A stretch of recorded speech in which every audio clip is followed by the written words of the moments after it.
All right, guys, part two. So, the entire summer of 2024, I'm working upwards of 100 hours a week. I am taking care of the kids, the home, the animals, all the things. And my husband has decided that he's no longer going to pretend that he cares about any of those things anymore. He's not going to pretend. So, the animals, the dogs that he begged me for, he's no longer taking care of them. He's not participating in the children's lives at all. In fact, he's actively ignoring them. Months are going by where we all live in the same home and he's actively ignoring them. And I'm saying over and over and over how hurt and confused they are by this. And he doesn't care one bit. Not one bit. And he's not even pretending. In his mind, he has washed his hands with all of us. We no longer exist. We'll get into the emotional fallout. That will be another video. But anyway, let's keep going. So, the end of August, I take a trip down south and I'm gone for, I think, 10 days. I'm thinking, since it's been, almost 3 months, that when I get back, he'll be gone. I get back first week of September, dude is still on my couch.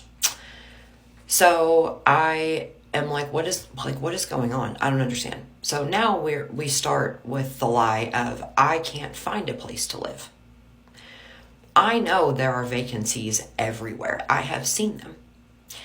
But my husband is saying, I can't find a place to live. Not in our town or the surrounding towns. Now, I will never say how I got this information, but I had a few people looking out for me along the way. You know who you are, and I appreciate you. I find out that my husband is trying to obtain a mortgage.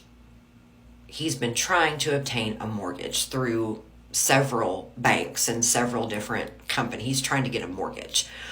And he's getting rejection after rejection after rejection. So it's not that he can't find an apartment to live in or, a private renter or whatever. He's trying to get a mortgage and he can't do it. This is really important. So, September, October, November, December. Those months pass of this man existing as a separate entity in my home. Nothing to do with the kids, nothing to do with the animals. He is going to work, seeking out women, whole other video, and then coming home and flopping on my couch, actively ignoring everything and everyone. You would think that just leave, right? Like, just leave. But he won't do it. He won't do it. So, right after the holidays, right? January. On January 13th, mind you, this man has done nothing. He's not lifted a finger to do anything, all right? There is there's a TV in my room, okay? This TV was working perfectly fine the night before. When I get to work that morning, this man sends me a picture of the TV. And he says, hey, when were you going to tell me that the screen was busted? And I was like, oh, that's so weird. I wasn't aware that it was. When I left, it was fine. Well, I'm going to take it out to the dump. I don't think anything of it until that evening. I'm repeating it to my best friend. And she's like, girl. And I'm like, oh my God. Oh my God. So I spend that night looking up like fake busted TV screens, whatever, until I find the exact one, the exact YouTube video. And I take the photo that he sent me and compare it to this YouTube, right?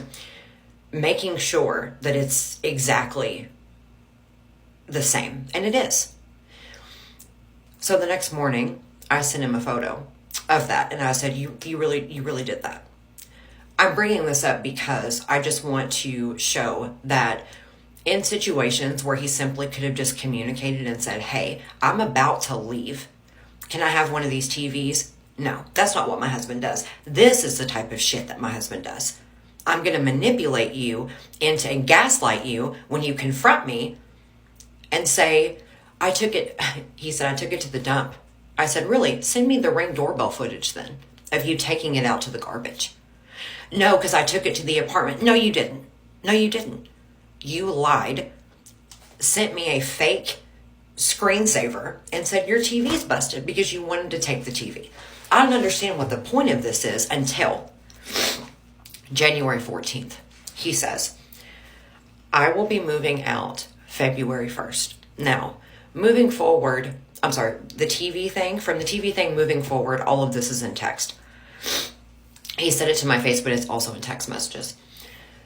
I'll be moving out February 1st. I say, oh, so you found a place to live. Because at this point, I was thinking he was just literally never going to leave. He says, no, I haven't found a place to live. But I'm going to go ahead and get out of your hair. So I'll be out by February 1st. I don't have a place to live. So I don't remember exactly like what I said or like how that went from being face to face to a text conversation later that day where he says, I'm waiting for my applications to be approved in Washington.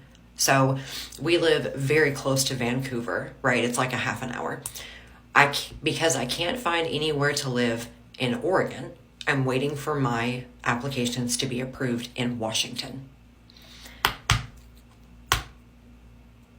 It's all a lie. My husband, on January 10th, closed on a home through a charity foundation. Okay? He desperately does not want me to know where he's living. Or, that he has a place to live. He's told me he's going to move into a hotel and he's going to put his stuff in storage. That's what he says. Part 3.